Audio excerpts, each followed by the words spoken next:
have used their passion, energy, and intelligence to take action on sustainable projects.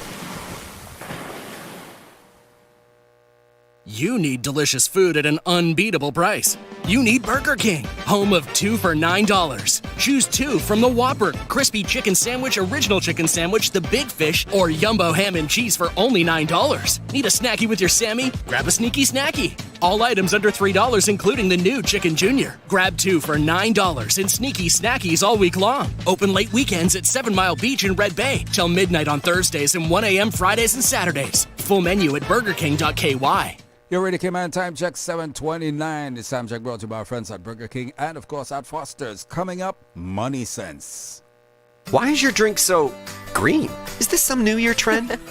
Being healthy isn't a trend, it's a lifestyle, and I'm trying to do better, to be better. Be better? Well, what's wrong with regular soda? In moderation, nothing. But it's nice to have something nourishing. Wow, you took New Year, New Me to heart. You gotta when you're hoping to live well with Foster's and CG Brit K. It's a great free resource for healthy tips to help you achieve your wellness goals. How do I start? Check out livewell.fosters.ky and live well with Foster's and CG Brit K.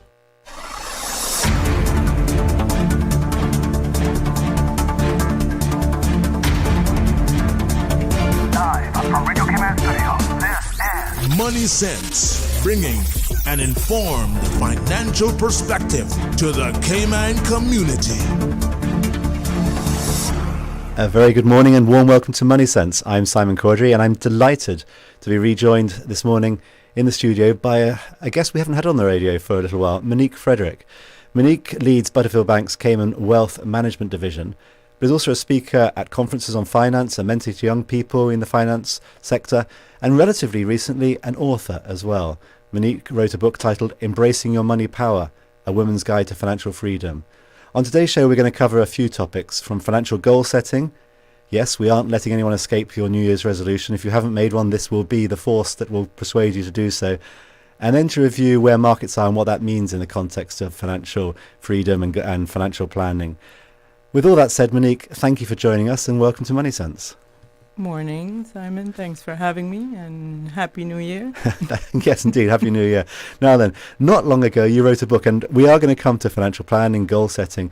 Your book, Embracing Your Money Power, A Woman's Guide to Financial Freedom. Why on earth did you write a book? It takes a lot of effort. What was going through your mind one day when you said, what I need to do, I have I have twins, I have a husband, I have a home, I have an important job. I want to spend some more time, I want to ruin some free time, and I want to write a book. What was going through your mind, Monique? Yeah, that's a very good question. Well, it's one of those things, when you have ideas, and I've had the idea for a while, and sometimes it requires others pushing you and asking you, when you need to write the book. You need to write a book. So who's most to blame for pushing you then? Let's name and shame. No, I mean, it's some of it would have been friends, people I've come in contact with, because obviously depending on the contact you have, whether it's from speaking or mentoring or, those are the people that have always felt you should really do something in terms of impacting, especially women. And, they have seen me speak, specifically focused on women. And so they are the ones that really inspired me.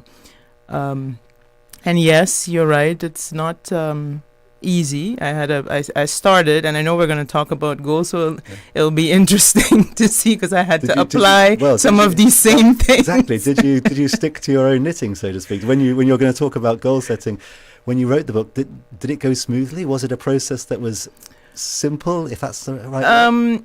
No, I think it's like every goal, when you start out, it obviously seems like it's manageable. It's a great idea. Yeah.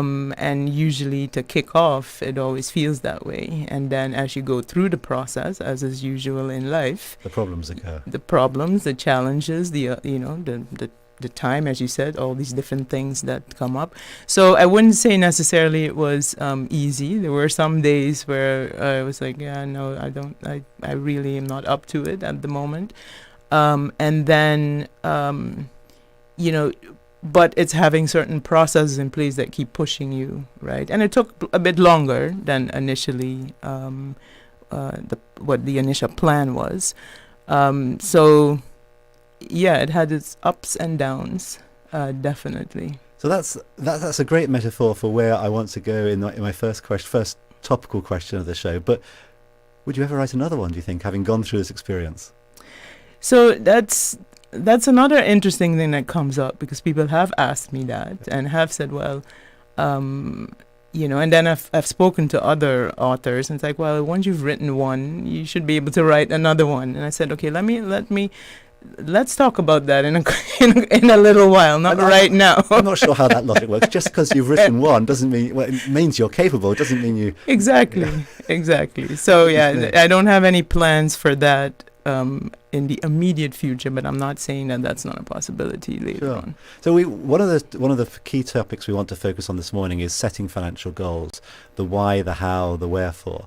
And it comes down to, as you mentioned when you were talking about writing this book, the willpower, the persuasion of other people, the nudging of other people. There's a whole process that goes into that, isn't there? It's not just about waking up one morning and saying, I'm going to do it. That's great, that's an idea, but that doesn't lead to action. So how do you translate an idea that you might have from a financial goal setting? How do you create the idea, perhaps, and then how do you make it real and make it tangible? Yeah, it's a very interesting topic, because I mean we've all heard you know, you have to set goals, and you have to you know, and the things that typically what we may forget is that it's not just about setting that goal. There's an emotional aspect to it. The mind is a very powerful thing, and so a lot of times it's our own mind that is either, first of all, looking at it as, or remembering whenever there was failure, hurt, shame, any of the things that we don't like. And our brain often remembers painful experiences in some ways more powerfully than pleasurable experiences. Exactly. So a lot of times what happens is the reason we don't achieve certain goals is because our mind is not really there. Our mind is trying to protect us for potential failure or whatever, whether it was shame or whatever it may have been. And a lot of these emotions may have nothing to do with something that happened last year with your goals. This could be things that happened during childhood, right? So it goes very deep, and a lot of times we don't focus on those things. So one of the things, you know, that I actually, you know, learned from someone as well was to, when you look at the goals, like when we start setting goals for this year, if you need to look back at the ones from last year, first of all, and say, okay, what were the most important ones? What worked? What didn't work? Why? And then what do you need to celebrate that actually worked? Because the brain, we don't tend to celebrate progress. We only celebrate the conclusion. And because we don't get to those, we sabotage ourselves before we get to the conclusion. So then there's nothing to celebrate. And the brain is not trained that way. So unless you celebrate, because what is celebrated gets repeated. So you're trying to get the brain comfortable to understand that. So that's just general goal setting. But let me interject with one question, because you talked about something which makes absolute sense, which is celebrate things that have worked, achievements or milestones or feelings in previous episodes. What happens if someone's listening to this and goes, I've never set a financial goal before, so how do I use history to guide me? This is my first time. Yeah. That's great. You're talking about the use of prior ones, but rather sheepishly, not done it before. Right.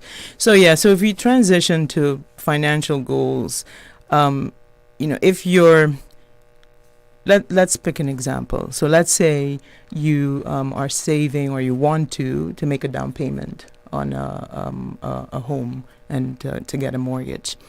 And you look at, all right, my goal for this year is I want to have 50% of that down payment by the end of 2025. So that's just the number. But then there are financial aspects and there are emotional aspects to setting this goal. So on the financial side, you're going to look at basically your personal income statement, if you like, right? So you're looking at what's the income I have, what are my expenses or my liabilities, what can I do so let's say on the expenses side, rather than ordering lunch every day, maybe you bring lunch in. Okay. Now, that might be just a small portion of trying to get to that goal. Now, on the income side, it may be you have some savings already. Maybe you wanted to have at least earn some interest. Or what happens a lot these days in this type of generation that we're in is that people have ideas on some type of side hustle that they're doing, right? That seems to come up a lot. But those are all great. So that's the financial side. But as I mentioned earlier, there will be challenges and things that come up, right? So then you sit there one day, in the beginning it's great, and then you sit there and you're like, okay, hold on a minute. I'm tired. I'm not really feeling well today. It was all great. I'm not going to bring in lunch. I'm going to start ordering lunch again. That side hustle idea I had, I'm really tired. I don't think that's going to happen. So I draw the analogy a little bit to a diet where people wake up a little bit moody, a little bit unhappy, didn't have a great night. That comfort food which was so satisfying. And it's the same way in a sense for financial, because you go, oh, I said I'm going to save this extra $2 or $5, but I'm tired. I'm a bit frustrated today. Yeah. I can't be bothered. And that's where that emotional piece comes in, because you have to tie it back to what was the reason in the first place, and not the fact that you were trying to save a down payment for a home. That's not the reason. The reason was it freedom, memories that you want to have with the kids by having a home? Those types of things are what are the driving forces to keep you going. So the emotional reason, as opposed to the down payment, is a means to an end, in other words. Exactly. Okay, I'm with you. Exactly. And then, you asked me the question earlier on in terms of the book, in terms of how you keep going. Well, that's where that accountability piece comes in, right? It's people reminding you why you're doing it and why you're trying to achieve this. Because there'll be times when you're like, oh yeah, that was a great idea when I said that big 1st of January, but now I don't feel like it. And that's same thing with financial goals. It is one, having the reminders, whether it's from your partner, your friends, and then obviously when you're speaking with, whether you're seeking advice, right, from an investment advisor, somebody that's guiding and keeping you focused on that long-term goal. But it takes all of those. How do you make sure, in the first instance, the goal's the right one? Because you could come 3 months into the year and go, what the heck was I thinking? That's neither plausible, realistic, or even sensible. I actually don't need this, or that was a mistake. How do you make sure on January the 1st, not necessarily the best day to make sober, sensible decisions? I sort of joke slightly, but genuinely, how do you make sure that the decision you're making, or the goal you're setting, is in the first instance a sensible goal for yourself? Yeah, so I think that's where, if we're talking about financial goals, that's where seeking advice from those that are in the industry is important as well. Because sometimes we may, let's say, if I go back to the first example, where the object is, if you're going to need these funds maybe 2 years from now, right? And you're watching TV, and the thought process might be, okay, well, maybe I just need to put it all in Tesla. That might be, that's the easiest, the fastest way. I mean, Tesla did amazing last year, and so maybe that's the decision that you make. But this is where getting the guidance becomes important, right? Because it's not so much, it's partially, yes, what type of goal is it? And then what are the best ways to achieve that goal from a financial and an investment perspective? Complicated.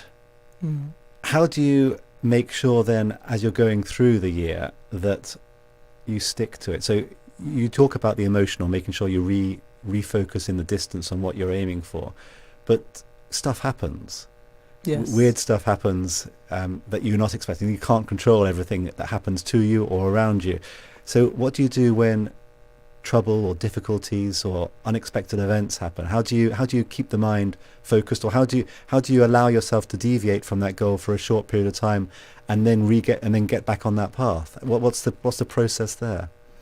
Yeah, so I think, life happens, right? So there will be times when you do have to deviate from that goal. The bigger, I guess, challenge is to make sure somehow you get back, Yeah. right? So, and that's always the challenging part. But also acknowledging that a deviation is okay.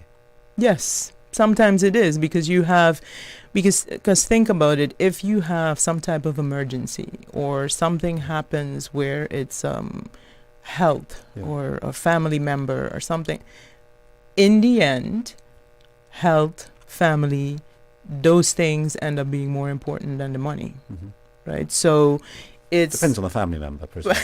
No, I'm kidding.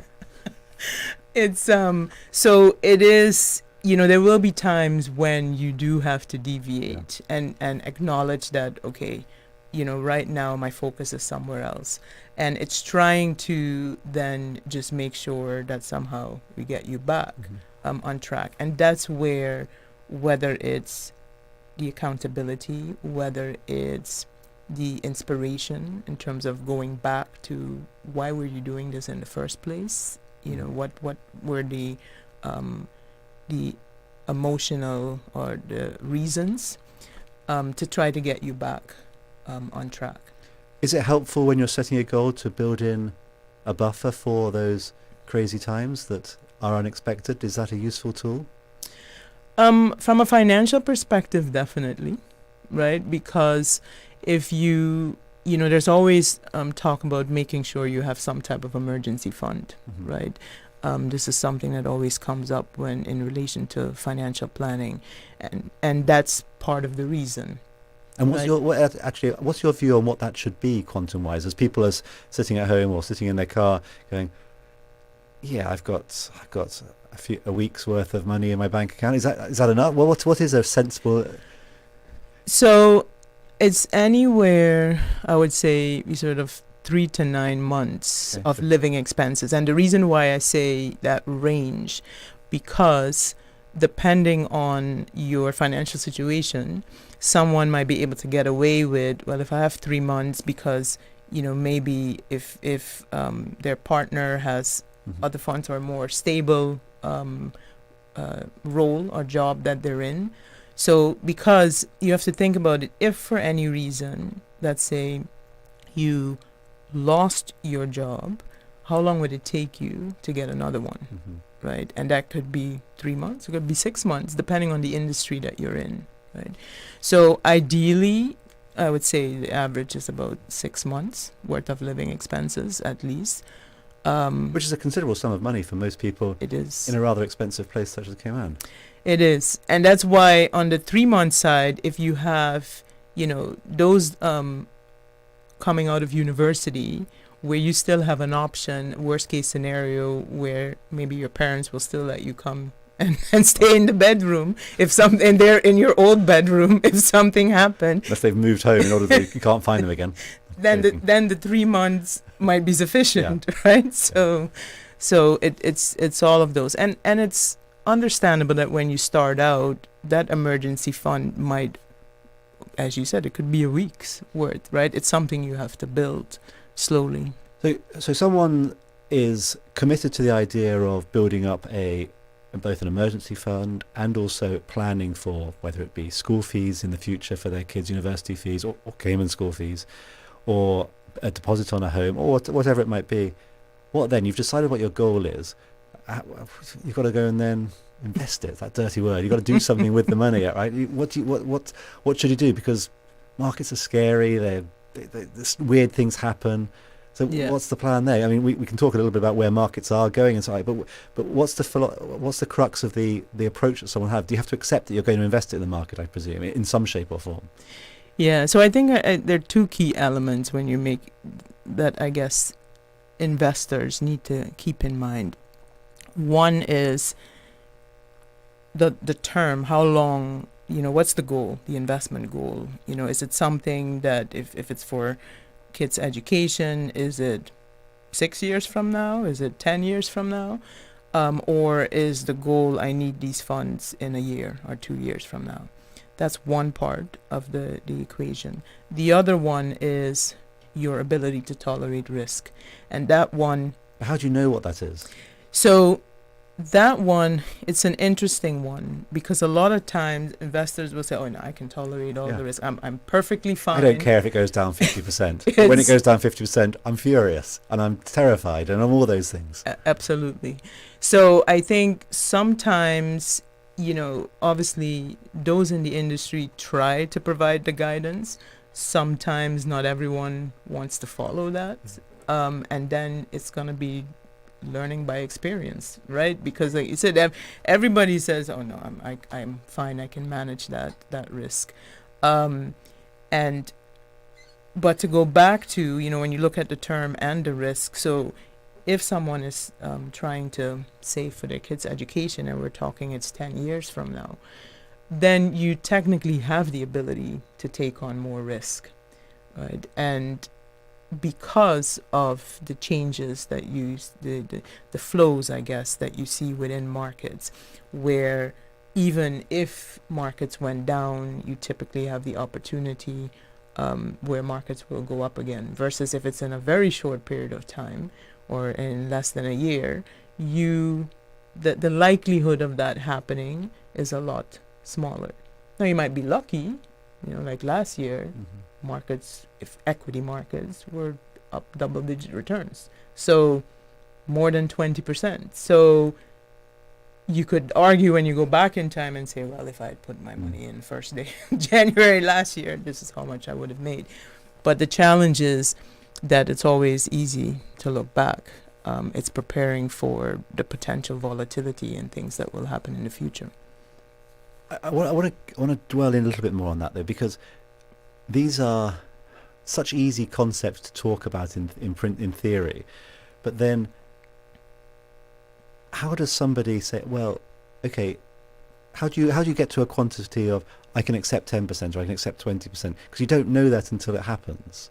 Yes. So you can have the right conversation with one of your customers, with one of your clients, you can have or one of your friends, and you can have all the theory, all the knowledge, and all the human conversation, but then the stuff happens, and that they respond differently to how they promised that they would. So what do you do in that circumstance? Yeah, and I think that's where, and that's why investing financial goals, it's not just a numbers game, right? There's an emotional piece to it, and that's where it's also, if let's say you're speaking to a friend or family member, or it's trying to get an understanding emotionally what's important to them and trying to tap into that, because it's not the numbers, and it's going to be very much if they were hurt before, if it's their first time in the investments, and so this is the first time when it's like, oh, markets were down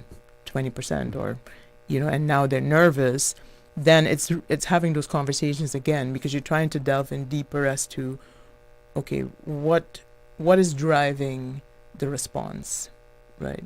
Because maybe they lost money on something else before. Maybe it wasn't them. Maybe their parents lost money on something, right? It's all about what you see and experience. There was an interesting study I think I read about people who were taking their first job, and if their first job was during a economic downturn or a market crash, they are far less likely to have invested in the same way that someone who took their first job during a market boom. So if you take your first job January of last year, and you saw markets go up 20%, you're far more likely to trust equity markets than if you took your first job, put your first dollar in, and it went down 20%. But that doesn't change the dynamics for 20 years or 30 years away. But that's how somebody responds to what is their first experience of something often. Yeah, no, that's an excellent point, because it is very much based on your experiences, right, and what you've seen. I mean, it's the same thing when we had financial crisis, and if you speak to individual, that the generation then whose parents, may have lost their jobs or their earnings, etc., have a very different view about markets in general, and you can't blame them because they experienced, well, they saw what their parents went through.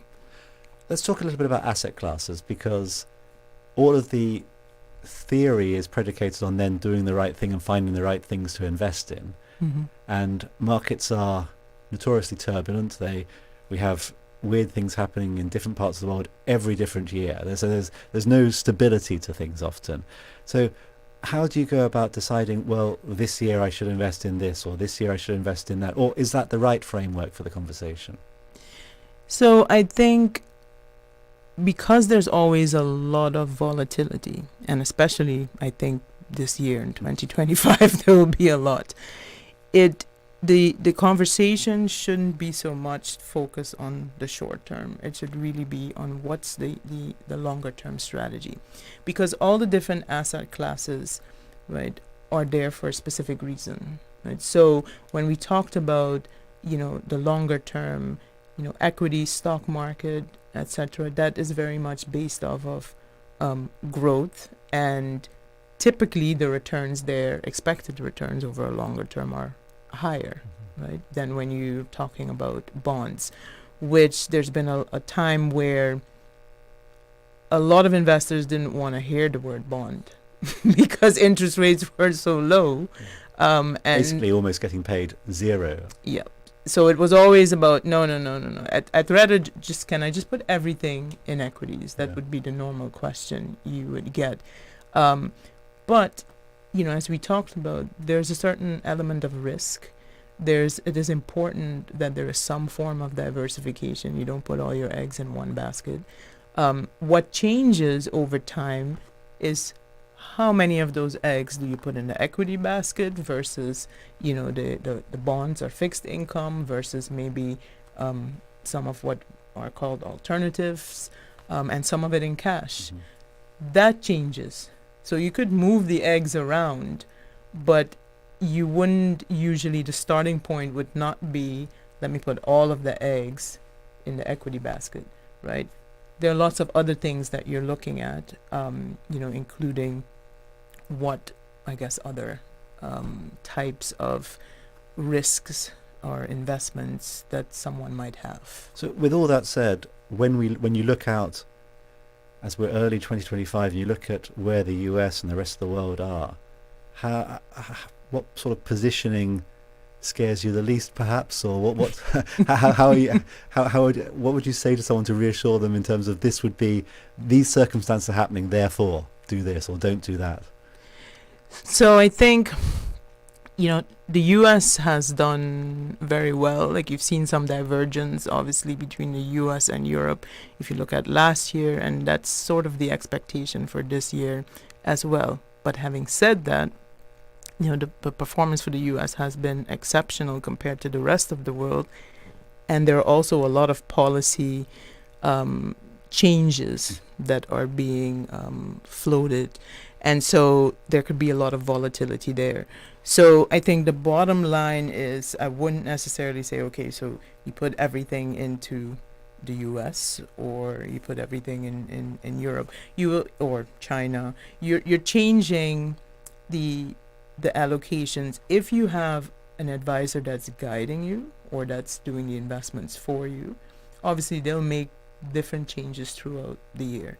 If you're doing this on your own, then the recommendation would be, and you're starting out, is for, let's say, if it's equity exposure, then the easiest thing is to buy something that gives you exposure to all of the stocks, right? So whether it's S&P 500, for example, rather than trying to make these constant changes and decisions. The trouble is, it's so satisfying when you go on your Robinhood app and you get little twinkle stuff comes down, because that plays the psychology of people, the instant gratification. No, absolutely. And that's the piece that is difficult, because in recent years, we have been trained, it's not, patience is not it, right? It's really about immediate gratification. Yeah. And so I think, to answer that piece, what I would encourage people to do is that if you can do this in terms of the assets that you have have the portfolio or the assets set aside for that long-term goal, and have a little sliver that you can go and play in Robinhood and do what you would like to do and see where that goes. Then you haven't committed all of your capital to something that is maybe a bit more risky, but also, gives you those emotional, I guess, gratification. We've got about 20 seconds left before I have to wrap up the show. Is there anything out there in the world that, at the moment, scares you more than anything else that you think people should be aware of or mindful of? Or are you relatively calm about things at the moment? I mean, I think you have to be calm for the things you obviously cannot control.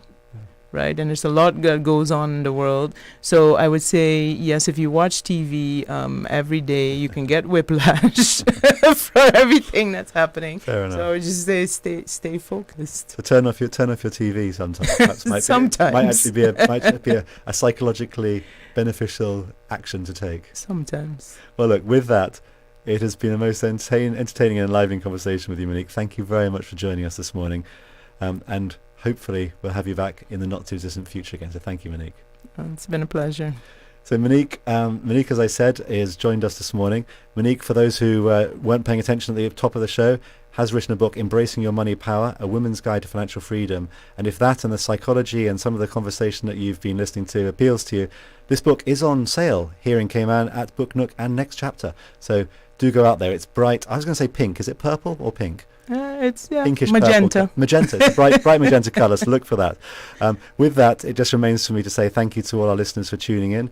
And if you have any topic you wish us to cover, please email us at moneysense@cfacayman.ky. Otherwise, please do rejoin us in 2 weeks' time.